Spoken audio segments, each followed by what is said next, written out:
Hello guys, and welcome back to Beyond 23. Today a little different. We sit in London today and have the opportunity to speak to certainly one of a kind, a guy that I've loved for ages. Again, you talk about success, what comes with that, the highs and lows. Not too much that this gentleman has not achieved.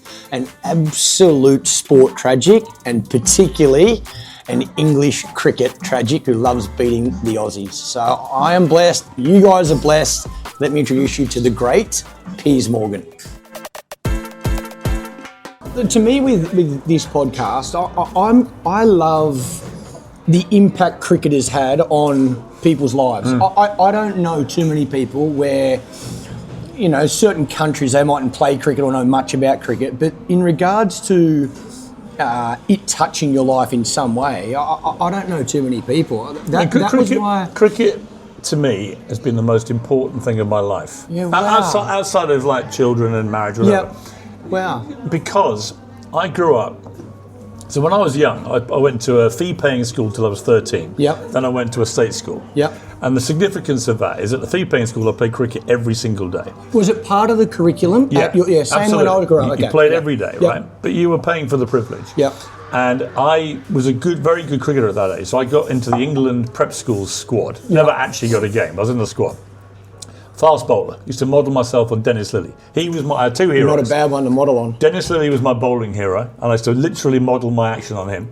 And Tony Greig was my spirit animal because he was the England captain. What a legend. So my first ever test match. So I just was engrossed in cricket. And my first ever test match, someone asked me, I was with Mike Brearley in the boxes and David Gowan. Yeah. And we said, well, what was your first Lord's Test? I said, well, it was my first ever day's Test cricket, 1975. I remember it like it was yesterday. 1975, day 2, Lord's, Tony Greig captaining England, Lillian Thompson opening the bowling for Australia. England batted. Greig got 96. And was doing his signals off Lillee. Tomo bowled about 100 no balls and then bowled the most ferocious Yorker I've ever seen and smashed someone. I think it was Barry Wood or someone's little stump out. Can't remember. But then David Steele came into bat. Remember David Steele? I never saw David Steele before my time. Old-looking guy with grey hair and glasses, and he hit 50. And I think he may have even been on debut. It was brilliant. Wow. And it was an amazing sunny day, beautiful day. And I remember I was just completely hooked. So after that, I've been to every year the Lord's Test. I saw that since I was about 12 years old. I saw you post that the other day with the same crew, same bunch of mates. Same bunch of guys. I mean, we've been going for 45 years. Second day of the Lord's Test. We always sit in the regular stands. We have a great time. And but you know, my love of cricket was like when I was young. Thank you very much. Was completely obsessional. So I used to write to Don Bradman. True story. Wow. So I used to write to Don Bradman. I was telling him this at Lord's yesterday, and because I know that he has people has a funny thing about Bradman. A lot of his colleagues didn't get on with him. A lot of the media didn't get on with him. So my experience when I was about 11 or 12, I began writing. I was obsessed with Bradman's stats. I used to read everything about him. I was, how could anyone average 99.94? Yeah. So I used to write to him, and he used to write back. I can remember his address, 2 Holden Road, Adelaide, Australia. Right? Oh my God. And I used to get these letters from Don Bradman, which I thought was perfectly normal. I used to write to cricketers all the time. I've got letters from every cricketer who's ever lived, and apart from you. So when you write and thank me for this, you can add it to the list. Their society, you got a text, not a letter. So, and I used to write to him, and then it was a really fascinating thing that happened where my village team was the nearest team to Sheffield Park. The significance of that was that Lord Sheffield, who owned Sheffield Park, he formed the Sheffield Shield in Australia, right? But he also used to entertain the Australian touring team. First game of their tour was always at Sheffield Park. Wow. Entertained by Lord Sheffield, who then formed the Sheffield Shield. So I thought, we're going to do a centenary brochure, 1984, for my village team's 100th year. And I was writing to Bradman, so I thought we had 2 cricketers from the village who want to play for England, want to come close, both big Sussex legends, the Langridge brothers. Yeah. And I thought, I wonder if I could persuade Bradman to write a foreword to our brochure, right? Wow. So I write to him, and a month later, I kid you not, this package arrived from Adelaide. And in it was a 1,000-word typed foreword to our centenary brochure by Sir Donald Bradman. talking all about village cricket in England, how important it was, the language, done all his research, the Language brothers. It was amazing. What? And then also enclosing loads of photographs of him from the Sheffield Shield with Lord Sheffield at Sheffield Park. It was amazing. Like a whole treasure trove of stuff. And he said, I hope this helps. Oh my God. So after that, I just stayed in touch with him. And I used to write to him quite regularly. And he used to always write back. But if I wrote to him as Piers the young fan, I'd get a handwritten, "Dear Piers, yours, Don." Best wishes. If I wrote to him as Piers Morgan, the secretary of the cricket club, I was only 14, but I was the secretary of the club, he would write, "Dear Mr. Morgan, yours sincerely, Sir Donald Bradman," typed. So he had an absolute... I read these letters sometimes, I've got loads of them, and they're amazing. Did you meet him? No, I never met him. I got one letter where he thanks me for inviting him to stay at my family home during the centenary test match, which was news to my parents, who I hadn't cleared this with. But he didn't actually come in the end. And he went, "Unfortunately, I can't make the trip."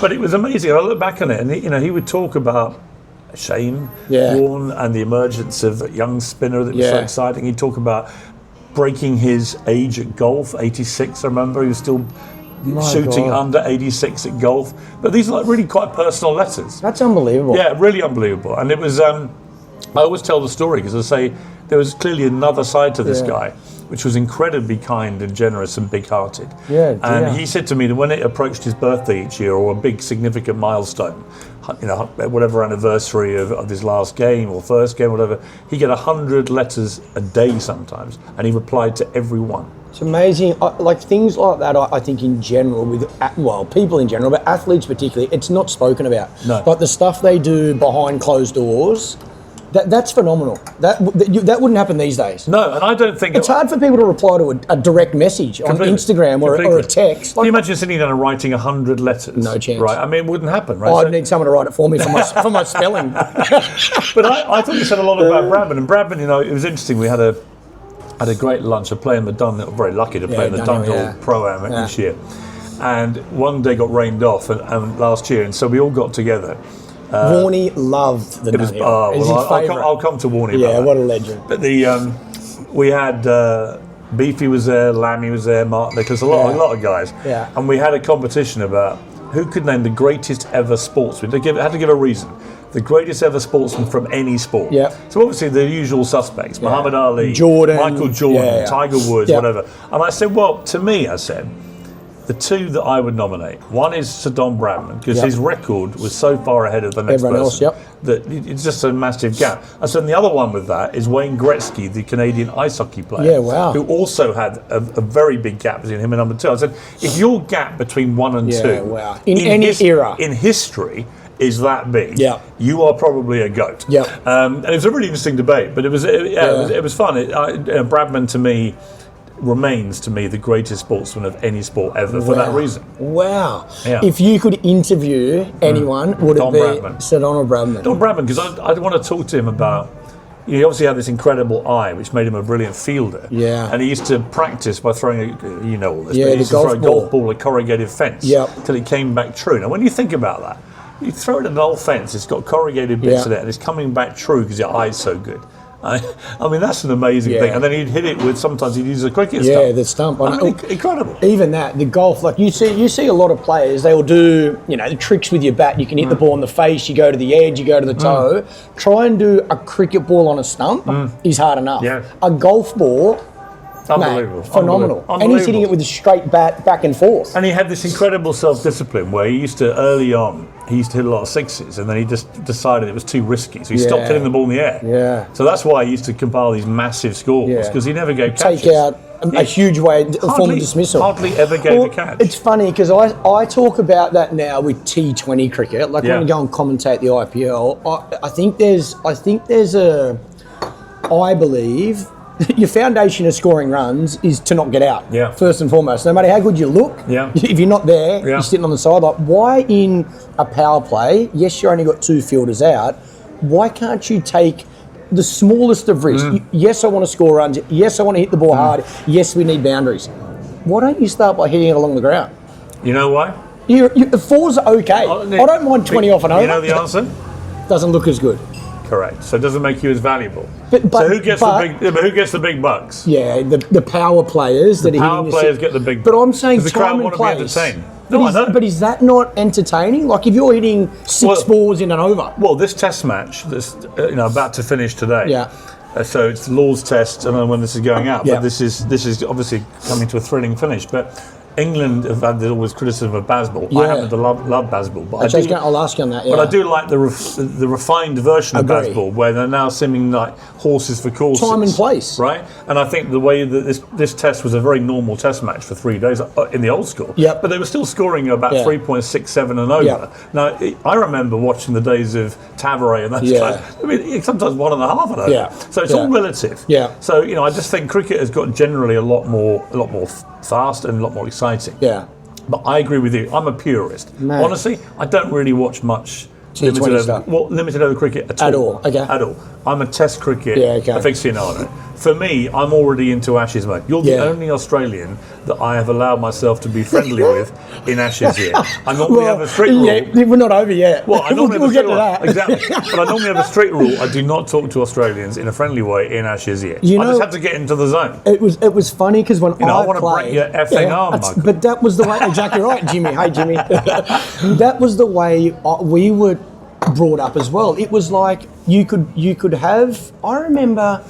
I think it was Ricky Ponting. It might have been Steve Waugh. One of them, I remember at the start of my career, made it very clear that in and around the Test series, you didn't speak. You didn't walk past, be polite, shake hands. Wasn't it Alan Border? Mate, or AB was. Wasn't it Border who brought in that? I think it was Border that brought in but no more friendly stuff. Border said it was the most important change in his career. He said at the start of his captaincy, he was, even at the toss, he'd be polite to the opposition captain. And I think it was an Ashes too where he was like, no more. Yeah. I'm going to set the tone at the toss. Yeah. I'm like, that was what was instilled in us. How do you see, again, this Bazball situation now?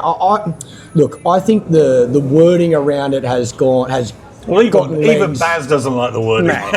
And he's a beauty. I love Brendan McCullum. He's great. And I think Stokes is a hell of a captain. Fantastic. And a hell of a player as well. The brand of cricket, I don't see any different to the Australian team I played with. Hayden, Langer, Ponting, Gilchrist, even our bowlers, Warney, McGrath, the way they bowled, everything was aggressive. I think it was all about a change in mindset. Yeah, okay. So if you took the last 17 tests before Stokes took over, and Joe Root's one of my favourite cricketers ever. What a player as well. And he had a really tough time as captain. It was a hard period for England, and I think it affected his batting. I think the whole thing was quite a miserable period for everyone. You think the leadership or the stuff that come with it off the field? I think everything that comes around it. I think he's a very good cricket captain, Joe Root. I think the whole thing was just miserable. We lost a lot of Test matches. We won 1 in 17 or something. Yeah. So the difference is, I think that they wanted to instill McCullum and Stokes and Rob Key, who appointed them. So Rob Key's a very important part of this. He's the guy that appointed them. High performance manager?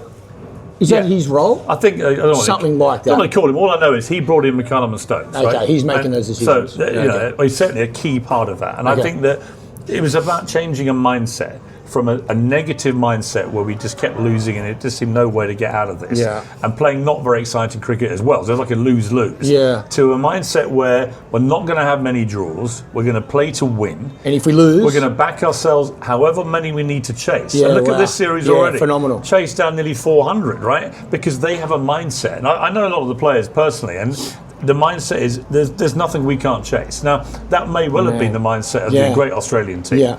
But you pummeled us for nearly 20 years. Yeah. And it's mindset changing. In 2005, we had a mindset change, which was Michael Vaughan came in and he was like, we can beat these guys. We have the tools to beat. You don't fear losing as well. When you can let go of that feeling, the game just seems to be not as difficult, or the risk is not as risky. Like you don't. Sometimes I think, like people talk about Australians in World Cups or Ashes or big moments.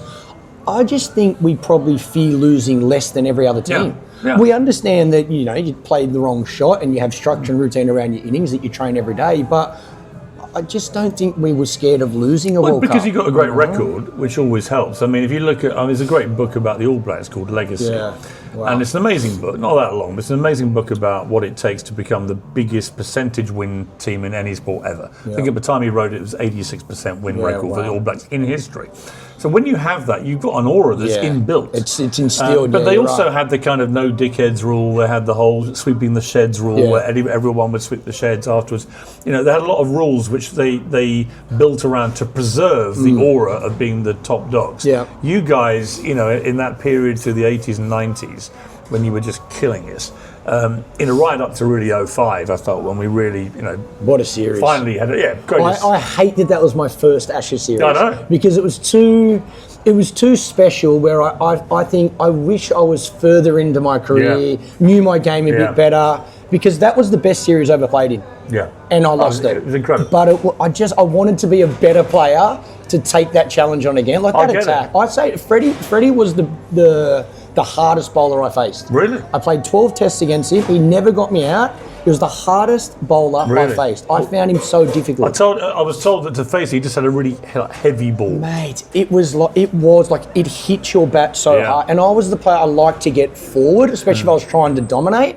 He kept pushing me back. His height, his angle into a right-hander, the length. I never felt like you could get on the front foot. But Freddie had Freddie, a good friend of mine, and he just had a mindset of, we were going to beat you. Man. And he had Warney. Freddie had Warney in him. Yeah. And that aggressive. So did Kevin Peterson. KP had the exact same thing. That was his coming of age series. But I knew Kevin well at the time, and he's still a very good friend of mine. And he just had a mindset. And I remember when he smacked McGrath into the Lord's Pavilion at the Lord's Test, and that was a moment where everybody went, "Holy, who's this kid?" Right? And the way he was charging Gillespie, swatting Shane over into deep mid-wicket for big sixes. I know. Swatting Brett. I saw Brett the other day, swatting him off his eyebrows. Yeah. But that takes a confidence. And it was funny. I remember just before Brett spread eagle my ribs in Melbourne, which we can come to. But I remember the change in Mitchell Johnson from when we had back-to-back Ashes. Yeah. You'd lost in England. 2013. So you'd lost here and really didn't play well. Yeah. And then we went very arrogantly to Australia thinking, well, more of the same players. Yeah. Harmison bowled that terrible wide, which was a shame. He was such a brilliant bowler. But that set a bad tone for that series. And then you demolish us. But I met a guy by pure chance from the Australian SAS. I don't know, do you know this story? Yeah. That Mitchell Johnson spent 2 weeks with the SAS. Yeah. And he said they instilled in him the 4 Cs. I can remember some of them. Some are not for broadcast. But it was courage, confidence, conviction, I think, and then CUNT. And he said, without the last one, in other words, that thing about you where you're just got a bit of this. And he said the difference, watching Mitchell Johnson bowling in the second Ashes series that year compared to the first one, chalk and cheese. Chalk and cheese. And it's I was there. It was the only Ashes I watched in Australia. Watching Mitchell Johnson at the MCG, it was, unbelievable. Yeah. Ferocious. Like nothing I'd ever really... When he got it right, he was as nasty. And again, I think the one thing about Mitch that... Mitch... I would advise no one to fight Mitchell Johnson. Like, he knows how to fight. Yeah. He has that toughness in him, and he knows what to do. His wife, Jess, is black belt taekwondo as well. So that side of Mitch, he had the toughness to hurt someone if he wanted to. There was times on a cricket field at the start of his career where I think the other thing I loved about Mitch was he was a soft soul. Yeah. Such a soft soul. But trying to get that balance right took time for Mitch. And in that last series against England, when we did have the Jimmy Anderson, I'm going to break your arm, Mitch got that inside him where he knew his role, he knew his job, and he had that thing you talk about when you can bowl that fast, and if you got that... Terrifying. It is actually like facing it. It was like Shoaib Akhtar. Yeah. Shoaib, and I say this gently because obviously losing, one of my best mates in Phillip Hughes, you look at things differently now, but a big part of cricket was putting fear into a batsman. And the best fast bowlers, they did it. You needed it. It pushed you back, made you a little uncertain. Mate, Shoaib, as quick as he bowled, it was what he would say to you. He wasn't there to get you out at stages. Mitch found that, and wow, devastating. Well, you are talking to one of the few amateurs that has faced a bowler at that speed. I was going to say, actually, I reckon we've got to redo it. I reckon trying to kill me. Brett Lee did try and kill it, but I remember I sent you a message saying, have a look at that footage. Brett Lee's, and I love Binger. Massive no balls. Mate, we imagine facing that every day at training. That was the only thing I said to him, you could say to Binger. We got reunited at Lords, and I said, mate, if you had bowled from 22 yards, I would have smashed I'd have spanked it. What a surprise you said that to him. I'm saying, are you coming to Australia this summer? I'm trying to get out of that. I want to get out. Mate, we are finding round 2. Not Brett, No. we're finding round 2. No you in the question. nets. Got it. No question. Mitchell Johnson. Let's get Mitch. Let's get in Perth. Mitchell Johnson What in about the Nathan nets. Lyon? Yeah. Let me give Lyon a tank. Spinners. Oh my God. How do you see that? Well, again, we do. We sit in this test series between England and India. Yeah, great series. I think it's surprised everyone. Yeah. I think with Rohit Sharma retiring, Virat Kohli retiring, new young captain coming in. Because I was in India at the time it happened. I interviewed Rohit actually a week before he announced his retirement. Completely opposite. He was pumped to go to England. He was looking forward to captaining. So whatever's happened there, he's changed his mind, or Indian cricket's changed their mind. I think from India's perspective, there was a big unknown. I don't think anybody really expected India to come and compete as well as they did. But I think the series has been great for Test cricket. Brilliant. Even today, really. Brilliant. Today's defining. Anything could happen today. Mate. But I think, I actually think England will win today. But I think England sits in prime position right now. I think last night. what we really want is Jofra steaming in. Oh man, how good is it? So that you lot back home again. But I love it. Oh, it's fantastic. And I got to be honest, when I look at the England squad to come to Australia, if you've got Jofra in the squad, doesn't have to play every test, and Wood in the squad, Yeah, and they play it's a different alternate series. tests. If you've got one of them firing It's a different away. series. The other thing as well, Stokesy bowling. Yeah, tremendous. I feel like Stokesy's bowling at the moment because he's not getting the runs he wants with the bat. So he feels like, right, I've still got to have He's bowling impact. as well as I've seen him for years. Mate, even that last ball last night, that's Stokesy at his best. Good pace. And by the way, when looks it comes to smooth. the Ashes, I mean, I look at the ICC world rankings for batsmen. I don't see any Aussies in the top 2. Well, I just see 2 Englishmen. But even on that, as much as I do want to sledge you back, I can't disagree. I think that's our concern at the moment. Yeah. Look, Your top order in particular looks very vulnerable. I still think Marnus will be in our top 6. And I still think Marnus is a very good player, but I will need Marnus to change his attitude back to how he started his career. I bat to score runs. I don't bat to survive. We need Smitty in good form. I think you got those 2 at 3 and 4. You got a really strong foundation. Cameron Green is very talented, but we need him bowling. I think he's bat bowl field. Our concern really is our 2 openers. Yeah. Because if you're 2 for against England, you're under pressure. And your wonder kid has turned out not to be so wonderful. Oh, but he's got so far, he's got the talent. But Well, again, I always this is remember- what I think he should have played. He Yeah. should have played in Sri Lanka. Yeah. He should have played a Test Championship. Now he's got Test match and West Indies. Now he's been able to play in 3 different countries, go through a bit of this roller coaster ride, and work out. Okay, I'm back in my home country. I know these conditions. If he makes 100 there, I'm always reminded, or remind myself, if Steve Waugh took whatever it was, 29, 30 test innings get his first 100. to get his first 100. Mate. Sometimes you need patience. Alex Ferguson, 100%. will always remind people it took him 5 years to win a trophy at Manchester United. Now he wouldn't get 5 years. Yeah, so true. everyone's become very impatient, both with cricketers, with football teams, whatever. And Well, I actually, think we're all in a sometimes you need to give people a bit of time. and you're playing in the Caribbean, Yeah. the conditions are completely opposite to Australia. That's why I think Sri Lanka would have been a good opportunity for him. Then come and play 1 test. Like it's 1 test match in England, but you've played a test match in England at Lords. You know, a ground that you're going to have to come and play an Ashes series here. If you're as good as what everyone thinks he's going to be, he's going to play a lot of cricket in England. How many of the current Australia team do you think this will be their last Ashes? If Four? they win, Khawaja? Lyon? Khawaja definitely. Lino's a question mark. Lino because really he's only playing Test cricket. Right. I think our risk is. I think. Let's go. Khawaja, Smith, Stark, Hazelwood, Cummins, because they're all playing IPL and they can play T20 cricket.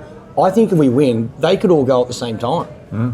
So that's 5, and we're saying Lino's a question mark. That's a big moment for you guys. I think I actually think I've been trying to work out in regards to Australian cricket moving forward. do you really want us to win? Because you could lose 5 or 6 players. If you lose, they might still have that hunger for success and look for something else to look forward to. But this is part of where I think sport, and I would imagine business is no different, you fight to not lose everyone in one go. Yeah. So the conversation around Khawaja, I think, was a real one last summer. The conversation around, 2 Stark Hazelwood Cummins is a real one from Cricket Australia saying, okay, where do you sit personally? How do we try and plan this as well as we can? We'd love you to not go together. Can we separate, even if it's within 12 months, can we find...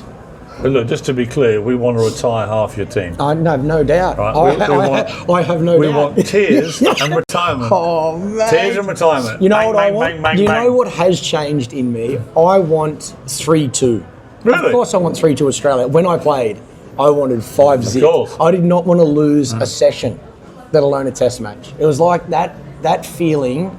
I think if Wood and Archer are fit, I think it's going to be a brilliant series. I couldn't agree more. Because our batting, I mean, we've got some fantastic batsmen now. I mean, Root, Is Brook. Crawley right at the top? Well, that's the big question mark. I mean, the thing about Crawley is, when he gets going, he looks He's good. fantastic. He's got all the shots. He's just at the moment, he's a bit out of sorts, and he doesn't average that high. But, he's somebody that when he gets in, he looks a beautiful player. Yeah. Right, Duckett is on the form of his life. And playing, he started with that whole Bazball attitude. The way I think he's playing good cricket. Yeah. I don't think Harry Brook is a genius. Yeah, he's a superstar. Yeah, I agree. Joe Root is a machine. Stokesy's... Joe Root has never got 100 in Australia. I know. Is that true? Apparently. When I heard that recently, I can't believe. Well, here's a better thing. Can't believe that. Here are 4 people whose names have never got on the Lord's Honours Board, which is for taking 5 for or making 100. or 100, right? Ricky Ponting, Brian Lara, Sachin Tendulkar, Jacques Kallis. None of them have ever scored 100 in a Lord's Test. You know who has? Gus Atkinson. As his dad reminded me the other day. And he's on twice for bowling. Right. Isn't that an amazing stat? None of those 4 ever made it on the Lord's Honours And Board. I've got to say, as a player, it's you making 100 is special. You feel it when you walk it. You want 100 at Lords. Of course. It is that special. Of course. And I've you got must have got one. Yeah. I've got no doubt Joe Root will make 100 in Australia. But for him to not have one, I couldn't believe it. The other player you got to watch What about your spinner? Well, the spinner, look, he's... In Australian conditions. I think it's a really interesting question about what we do. There's a big debate about whether, because we don't have an obvious superstar front-line spinner, yeah. Would we be better in Australia taking someone like Jacob Bethel, who's obviously a dynamite young up-and-coming player, who can bowl a bit, as can Joe Root. I think we need to find a spinner that we're going to completely back. Now, is that Bashir? I don't know. I do worry about him a bit in Australia. Yeah. I think he could get spanked. Look, the truth, we don't actually have a world-class spinner. Australia have had Lyon and then before him Warney. Yeah. For 30 years, you've had 2 of the best spinners in the world. Yeah. Right? It makes such a difference if you can just toss it to one of them for 40 overs. It also lets your other bowlers, like your quicks, have a rest, especially like leading into a second new ball, even in the first inning, things like that. The only thing I say about spin that I think doesn't get spoken enough about is it changes the tempo of the game. So I always thought a spinner in your 11 was compulsory. Even, day 1, day 2, it mightn't spin. Australian conditions are like that. And as a batsman, you're looking to dominate. The spinner comes on, my brain's thinking, right, if I can dominate, the captain then has to bring a quick back a little earlier than he wants. 5 test series, he could bowl more overs, he could get injured. But I think there's still risk with that. You can bowl. He can bowl right arm round the wicket to the right-handers, attack the stumps, bowl that middle and leg line, protect one side of the ground. There's different ways. The great West Indies teams through the 80s, they never had a spinner. Viv bowled a few overs. They didn't bother. They just had relentless pace. If you've got the pace, different story. I still think, I don't care which batsman you are in the world, once that ticker gets up to 93, 94... It's not comfortable. Right, Archer, the other day, he bowled the fastest spell he's bowled, even including the Smith-Labuschagne Lord's spell. The one he bowled the other day, the first spell, fastest he's bowled at Lord's, right? So this is a guy who looks very fit to me, physically fit. he may not be match fit, but I'm always a little bit like, I think people put too much of a premium on that. If you're a young, very physically fit guy, and you're coming in like he was at 93, 94 already, I'm very encouraged by that for the Ashes. Very encouraged. The key now is to look after him, to get him. Fit. Yeah, and that's the hard thing when someone's doing so well. Even from a captain's perspective, you want him to play. Yeah. It's like a spell. Someone's bowling well, I'll give him one more over. It's the worst thing you can do. Yeah. It's like 3 overs off. Yeah. Give him a 3 over spell, bring him back. Your body doesn't cool down enough in 3 overs, so it's going to be interesting. Tell me about Warnie, because I know you loved Warnie and you had an amazing friendship with him, and he loved you as well. How did that friendship start, and what, like, I think I know why you two got on so well. You got a lot of similarities, and I think, again, the love and respect for cricket was a big part of that friendship. No question. I met Warnie, God, it must have been 25 years ago when he first came on the scene, and he came to England. He used to be big friends with Kevin Peterson, and I got to know KP pretty well. So I met Warnie at a couple of events. I think he was a bit wary to start with. I was a tabloid editor. This is with Warnie. Did have a great rep with Warnie. him. It was a bit like Hannibal Lecter walking towards him. So, but then once we got to know each other, we just realised we got very similar, like shared love of cricket, shared love of having a laugh, shared love of didn't mind a beer. Didn't mind a beer. Loves. Warnie was the best storyteller. And I interviewed him. In the end, I interviewed him for GQ magazine in the early 2000s. And I remember I went to somewhere like, it was some like weird motel in Birmingham, terrible a place. And he would have been Mal Mason. Something. It was like dark, red and black. Whatever it was, Mal Mason, a terrible little motel thing. And I interviewed him in his room, right? Wow. And I remember thinking, wow, the life of a superstar cricketer. But it was such a great interview. I read it the other day again, and it was so great. And after that, we just became better and better friends. And then obviously we loved golf as well. And we used to meet up at the Dunhill Links Pro-Am and stuff. But he was just really good. Even early on, he took I went to, I think it was the 09 Ashes, and he said, do you want to come and have a look up at the commentary? And he just took me up there with my boys. And maybe it was a bit later, but whichever one it was, my young sons came up. And he was so generous. He had about an hour with him. And he just took time to show the boys how everything was working. He just started the commentary, so whenever that was. But I remember thinking, God, you're a big-hearted guy. And the thing about Warnie, you were either out of his world or you were completely in it. And if you were in it, as you know, he was the most loyal guy. If you ever asked him for anything, the answer was always yes. And there aren't many people like that who have been as big a sport as he's been. And even in the week before he died, it was obviously a horrible shock for everyone. And I was in Australia, but just before, and I was going to promote my Uncensored show, which was going to be on Sky News Australia, which is rocking as well. I've got to say, I love it. That's fun, mate. I was watching Jake Paul. Yeah, Jake Paul. He just storms off. And mate, why did you come on my program? Mate, I'm just winding you up. It was so good. I put the old rod out and he was real. He took it, but Warnie, he was. I was in 2022. This wasn't it? And I was in Sydney and he was in Melbourne, and we were going to meet up. I was going to fly to Melbourne. We were going to have a golf afternoon and dinner and have a really big night together. And then it was just terrible weather. It was raining the entire time I was there, so we cancelled it because of the weather. And then the Russian invasion of Ukraine happened, and Warnie messaged me about a column I'd written about it, saying, I totally agree with you, mate. He was really fired up about it. And then we had, I think the last thing we ever texted each other about was a debate about whether Vegemite was better than Marmite. Oh my God. And he was like, no, mate. He said, bloody Marmite gets too thick in your teeth. Gets stuck in your teeth. The Vegemite, much smoother on my teeth. He would know. That was the last conversation we had. He studied them both, let me tell you. So we had this sort of random series of conversations. And then I got back here, and then literally almost as soon as I got back, I got a message from someone in the morning saying Shane Warner's passed. And I was like, what are you talking about? The guys... And it was a gut punch. I mean, for everyone here, Warnie has so many friends, but everywhere that I go now, like whether it's a Lord's Test, whether it's the Dunhill Links Pro-Am, whatever it is where he would normally be the life and soul, there's just a little spark missing. Yeah, of course. Which you'll never replicate, because you can find people like Warnie. Yeah. It's like music at a party. Yes. Like anytime he walked in, I felt like he was like music at the music turned on. When he walked into a room, like you noticed. The last Dunhill I went to with Warnie, so it would have been 2021, and I'll never forget this. He qualified for the last day, so the top 20 Pro-Am pairs get through to the Super Sunday. Yeah. And he hadn't done it, I think he'd maybe done it once before. He always played with Ryan Fox, the Kiwi. They were great mates. And they qualified for the last day. So Warney being Warney decided that rather than have an early night, it was the gala dinner night. Got to celebrate. Oh my God. So I had long COVID, as did Ian Beaufort. So we weren't really drinking. We had really bad long COVID. Yeah. Couldn't drink, couldn't no taste, no smell, nothing. So we shuffled off to bed about midnight and we passed Warney. And he was like, "Where are you two lightweights off to?" Blah, blah, blah. He would have been offended that you were going to bed. Next thing I hear him say to the waiter, "Can you bring me a vodka Red Bull every 7 minutes till I fall over?"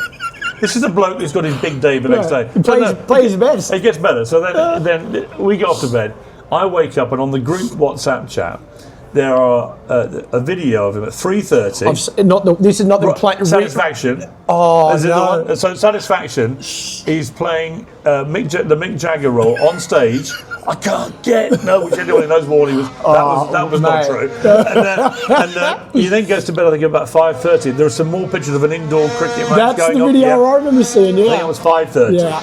So whatever time he went to bed, he must have had 2 hours sleep. He goes out and he shoots the best round of his entire life. I think he actually got a gross score as good or better than his pro Ryan. Unbelievable. And they came within one shot of winning the Dunhill Pro-Am, right? And I said to him, "Mate, how on earth have you done this, given the state you're in?" He went, "Mate," he said, so I said, "If you want to know what separates the men from the boys in international league sport, it's being able to do that." And I was laughing. Anyway, the really poignant... Athlete right there. Yeah, exactly. But the really poignant thing was that the next year, Ryan Fox, without shame for the first time, he won the Dunhill Links, the pro tournament. Amazing. And it was a very emotional thing because it was the first year he'd been without Warney. But it's Warney is just a completely unique character. One of a kind. I've never met anyone that you could say is like Shane Warne. Yeah. But it's just one of the best mates you could ever wish to have. And I don't by any means claim to be one of his best mates, but we just got on very well. Yeah, but everyone who knew him well loved him. He 100%. I feel like it was what you said was spot. If he didn't like you, he hated you. Yes. And made it very obvious to everyone. Like wouldn't stand in the same room as people he didn't like. If he liked you, he loved you. Yeah. I never met someone. The one thing he does that has stuck with me. A million things have stuck with me. One thing that has stuck with me is Warney was as busy as anyone I knew. Yeah. But if you sent him a message, he would always reply. Always. And you hear people say now, "I haven't got time," or "I'm sorry, I didn't get a chance to see him." I'm like, mate. Warney was as busy a person as anyone I met. If he had time to reply, we've all got time to reply. There's not an excuse for that. The last time I saw him was in LA after the Dunhill Links, and I got a place in Beverly Hills. Yeah. I got a text, "Mate, are you in Beverly Hills?" I went, "Yeah, I am." He went, "Do you want to come and meet me at the Beverly Hills Hotel?" I went, "Sure, it's 5 minutes from my house." The next thing we're in the Polo Lounge at the Beverly Hills Hotel. I think we got a couple of cigars out, we're having a couple of drinks, vodka Red Bulls, obviously. As you do. I mean, we're just laughing about life and everything, and he was just so full of life. And it was only a few months before he died. It was one of the saddest things. Yeah, I couldn't agree more. Tell me about this. So Ashes series, England v Australia in Australia. I'm assuming you're picking England to win. What's your score? Well, it's going to be very tough. I think the first test is absolutely crucial. First test is Perth. Yes, which is really interesting. So it's a different order. I think if England can win in Perth, which I think we can, if we can win in Perth, then it's game on. You give your team confidence. Yeah, I don't think every game's going to get a result. I think there'll be some draws in there. But I'm going quietly confident 2-1 England. Okay. But if we get on the back foot, we lose in Perth, well, and then we lose the second. Yeah, you could lose 5. If you lose the first test, because this is, I reckon, Perth, Optus Stadium, of the last probably 5 or 6 years, I think they've been leaving a lot of... You've seen 3-day test matches. So that could play into England's favour and go, we're just going to start with no spinner. Yeah. We're comfortable bowling first. Yeah. Like those sort of things, I reckon, could fall into their favour for the first test match. So I'm surprised they've changed it, or they haven't gone back to the normal structure to take any advantage you can. But I think that first test is crucial. Is everything. If we lost the first one and struggled in the second, it could be awful. I don't think it will be. I think that Stokes has got such grit, mental strength, and the team have such self-belief. They're not going to go there with any fear at all. Timid. Yeah, okay. So if they play their natural game, I think a few players like Jamie Smith is going to be crucial. Yeah. He is the best new discovery. Yeah. Him and Brooke. Jamie Smith, it could be our Gilchrist. He's that good. Well, that batting the other day, Yeah. I think his keeping's been very good. Very good. I hadn't seen him bat like that. He's a fantastic Brilliant player. 100. So we're And he's very turned that excited team by under him. pressure, yeah. But as you know from when Gilly was doing his thing, if you've got someone who can bat that well and hold the gloves coming in at 7, Change your game. it's a game changer for years. Yeah. So I think Smith could be that for us. Favourite city in Australia?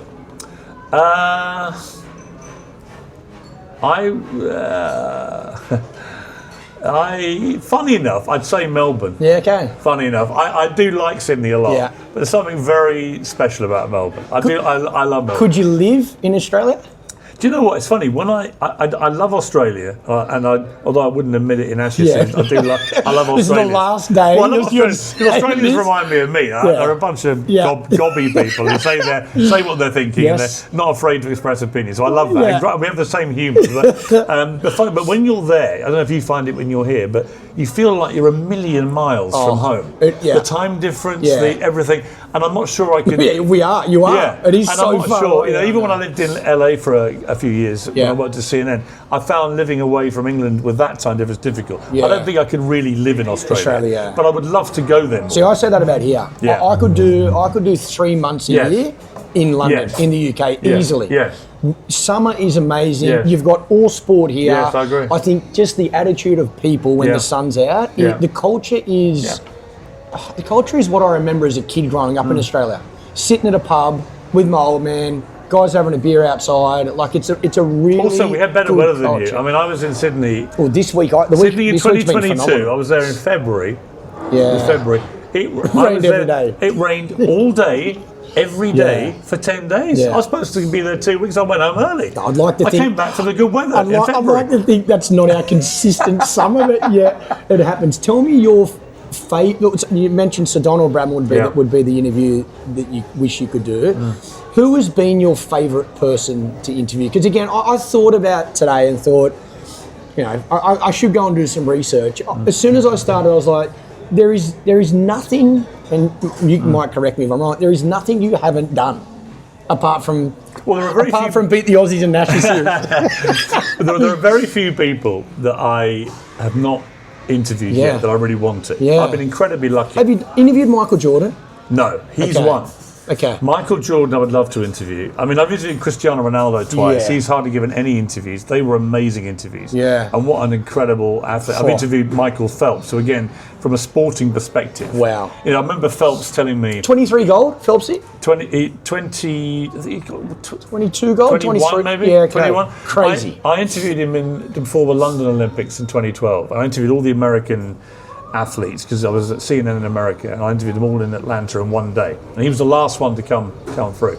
And I remember it because he turned up yawning, he was bored, he didn't want to do it. And I said, why are you doing this if you don't want to do it? Before we went on air, he went, I have to, mate, I'm contracted. He said, just get it. I said, well, how can I make it interesting? He said, well, ask me something I haven't been asked before. I went, fair enough. So when we sat down in front of the cameras, I went, Michael, how many times have you been properly in love? First question. Yeah, take that back. Don't ask me that. So that woke him up. But then I said, okay, what makes you so much better than any other swimmer that's ever lived? Yeah. But also so much better statistically than any of your colleagues? Yeah. He said, well, look, go back and interview everyone you've interviewed today, or go back and interview all my rivals in the pool. Yep. And just ask them one question. Have you ever gone 5 years without a single day off training? He said, because I did that. Yeah, And he said, that's 365 a year. Wow. It's 6 hours on average training, in the pool, out of the pool. Never missed a day. He said, so forget birthdays, weddings, funerals, christenings, mum's birthdays, girlfriend's birthdays. He said, forget all of that. For 5 years, I just did that. And I said, and what was the motivation that got you every day to do that? He went, because when I stood in the Olympics, say, and I was standing at the edge of the pool ready to start, I'd look left and I'd look right. And I would look at them and they'd look at me, and everybody knew I'd had 1 day extra a week for a year. Wow. So that's 52 extra days a year, which over a 4-year Olympic training cycle is 208 days extra training. 2/3 of a year more training than they'd done. And he said, and I was probably already the best swimmer. So he said, add that to it. He said, no, think about what that mentally does to your opponents. It was fascinating. And then apart from he's extremely gifted, like he was a freak. Incredible swimmer anyway. Yeah. But you add that work ethic, that mental strength. When Cristiano Ronaldo did the same thing, and I told Ronaldo that. Is he your favourite footballer? Yeah, I'm an Arsenal fan. Oh, of course. The most heartbreaking. The world knows you're an Arsenal fan. The most heartbreaking thing about the first Ronaldo interview, because we became mates and we are good friends now. It's really weird, but I don't know why. We just are. And he contacted me out of the blue about the crime documentaries. I used to make a lot of crime. I used to interview serial killers and stuff, and he loved them. Yeah. And he messaged me on Instagram, and he was the most followed person in the world ever on Instagram. So it was like quite a weird moment. Yeah. Next thing, he called me the next day. We talked about crime, and in the middle of that call, he said, "By the way, I nearly joined Arsenal." I went, "When?" And when he was an amazing story. So when he was 18, he was the wonder kid from Portugal, but no one knew a lot about him. Yeah. And Arsene Wenger had identified him and was trying to buy him for £8 million, which for an 18-year-old kid was a lot of money back in the early 2000s. But he was in for him. And then Manchester United played Sporting Lisbon in a summer friendly. Yeah. And Ronaldo terrorised John O'Shea, the centre-back for United, so badly that at half-time, a delegation of United players, led by Rio Ferdinand, went to Alex Ferguson, their boss, and said, "Boss, you cannot leave here until you sign this kid." You were joking. Ferguson stayed behind. They all went off on the bus. He stayed behind, and he did the deal and bought him for 12 million before he even left Portugal. And that's how they got Ronaldo. Went to United. But without that, he was about to sign for Arsenal. Imagine that. So I think he's my favourite footballer ever. But if you talk Arsenal, then there's a list. Yeah. I mean, Dennis Bergkamp, Thierry Henry, Patrick Vieira, Ian Wright, Robert Pires. I mean, of the current team, I look at them and I look at Saka as going to be, I think, an all-time great for Arsenal. Yeah. We got a great team everywhere. Actually, Declan Rice has been one of my favourite signings we've ever made. I think this kid Gyökeres from Sporting Lisbon, I think is going to turn out to be a great striker. So I've got big hopes. This transfer window is going very, very well. If we get all these players over the line, Arsenal will be. Are they your two sports, you think? If you had to think, because I think football and cricket. Growing up as a kid, that was rugby league was my winter sport. Cricket was my football and cricket. And in fact, I was thrilled that Chelsea won this Mickey Mouse competition last night in America, but Trump turned up, and obviously Donald Trump and I have been friends for a long time, 20 years. And I noticed that someone asked him, is it time for an executive order to change the name of soccer in America to football? And he went, you know what, that may be a good idea. Thank you, Mr. President. Because it really annoys me. They try and claim we're still in Australia. Football. I think in Australia generally, it's still the Socceroos, right?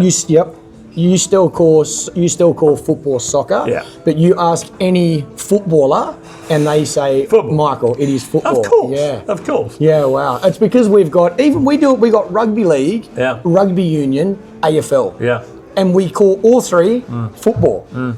Very rarely do you say, unless you're talking to somebody you think that, like confirming the code, you say rugby or rugby league or AFL. I was going to ask you a question. What's it like being an ex-Australian cricket captain in Australia? How do you get treated generally as a genre? I don't see. I think there's. I feel like there's a. I feel like there's a hidden respect if you play sport at the highest level in a country that loves sport. So what I mean by that, people will come and say hello or be polite or can have a photo and things like that. But I don't feel there is any difference to anyone else. Really? I feel in India, definitely. Yes. India, I think it is very much, not necessarily captaining Australia, but playing cricket for Australia. I think there's a huge emphasis put on that, to the extent like they will close. I visited the Taj Mahal years ago. They closed the Taj down until I walked in and went out. Oh, right. So for visiting Australians? Things like that. I thought you meant for Indian players. Oh, right. Indian players, Indian players, you they can't go out, right? We couldn't sit here with Virat Kohli or Sachin Tendulkar and anybody else be in the restaurant. Yeah. They'll close the restaurant. Or they'll certainly put them in a closed room. But they show that kind of respect for visiting captains. Honestly, really amazing. Out of control. Like, it's so respectful. But even that, look, I think society in India versus Australia is very different. I think we are built on middle class. So if you wanted to go to, you pick a bar you want to go to, I pick a bar, anyone can go there. So I think I the only thing that I've always said about Australia is I hate the tall poppy syndrome. I hate the fact that we can't allow people to achieve the top of their field and we overly support them or be overly proud and idolise them or look up to them. I feel like we have to, we fight to drag them down. And I think the UK was when I first come to England, I found, the media here was so hard. Same thing, Not as bad now. Nowhere near as bad now. Well, I think Australian media is tougher now than what it is in the UK. And I know that's part and parcel, but I think there's a balance. I think there's, I don't know, I like being inspired or inspiring other people. I think that's such a wonderful part of life. And we all have people we look up to, or envy. Like there's a difference between envy and jealousy. I feel like we don't allow that. I feel like we straight away go, we've got to be jealous because they make more money than us, or they are gifted something more. Like I don't know. I think Australia, that balance isn't as nice as I would like it to be. So that's why I love travelling. That's why I feel like sometimes going to places like India allows you to, you might feel a little more respected, or they seem a little more grateful for what you've done for the game of cricket, But I do like the freedom of walk down the street, sit in a bar, pick a restaurant. In Australia, you go anywhere you want. You don't have to worry about that. You don't feel you're part of 24 million. You're not special. So I don't know, but I love coming here. This is the first Test match. I went to day one. This is the first day's cricket I've watched since I retired. Really? Without working. Really? Like if I'm commentating. Funny enough, I saw Brett Lee and he was saying the same thing. He wasn't doing any work on one of the days, just enjoying the day. And I wanted the two tests I want to watch. I want to watch Test cricket at Lords and I want to go and watch a Test match at Adelaide. Yeah. They're the two tests that when I played, I want to watch. I want to go to Adelaide simply because of my old relationship with Bradman. Don Bradman, yeah. I would love to do that one day. And I think Ashes, the day-night test might be Brisbane test, which is disappointing because I reckon Adelaide test has to be day-night test. Yeah, I agree. It's suited. The atmosphere, it's like Melbourne Cup. Like there's a party out the back, there's cricket out the front. Yeah. It's Melbourne do it really well with the races. Yeah. But I can't thank you enough for your time, mate. Honestly, great to see you. Thank you for what you have done for cricket. I do mean that. You keep, in your world, in your field, you keep cricket loud and proud. And I think that's, one of the things that we probably don't appreciate enough. You put cricket on a pedestal, and for past players, current players, I think we should thank people like you. So thank you. Well, the good thing is that when I rinse the Aussies, I do which you will. I do it on X to nearly 9 million people. That's exactly right. Very true. We know it, we hear it, we read about it. And trust me, in a few months' time, there's going to be some rinsing. Right. There is going to be some rinsing. I'm organising Mitchell Johnson in Perth, you in the nets. I'm getting that sorted. Thank you, mate. Great to see you. Awesome. Thanks, all the best, mate. Appreciate it.